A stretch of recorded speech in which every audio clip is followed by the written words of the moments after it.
Episode title: Jeffrey Dahmer, Anatomy of a Fractured Mind. He was known as the Milwaukee Cannibal. But what if I told you that Jeffrey Dahmer's story isn't just about horror? It's about loneliness, confusion, and a desperate fear of abandonment.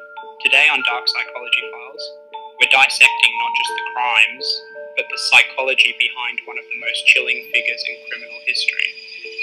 Jeffrey Dahmer was born in 1960 to a mother who was emotionally unstable and addicted to prescription pills, and a father who was distant, rational, and often absent. The home wasn't violent, but it was emotionally vacant, cold, and for a child, that absence of affection can be just as damaging. Psychologists say he likely developed a disorganized attachment style, confused by love, fearful of rejection, and unsure how to connect with others. As a boy, Dahmer was fascinated by dead animals. Not in anger, but curiosity. He collected roadkill, dissected it. He wasn't interested in causing pain. He wanted to understand death, and more importantly, even control it. By adolescence, he was painfully isolated, confused about his sexuality, and consumed by fantasies of holding someone close forever. But Dahmer's version of closeness wasn't romantic. It was about control, stillness, obedience, silence. His murders weren't chaotic, they were calculated rituals.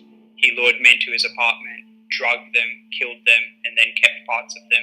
To him, these weren't trophies, they were attempts at preservation. He even said, I didn't want them to leave. He kept skulls, photos, he even ate pieces of his victims, not for pleasure, but because in his twisted logic it brought him closer to them.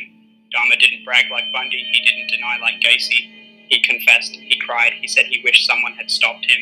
He wasn't just a monster, he was a conflicted predator torn between shame and obsession. So what made Jeffrey Dahmer unique?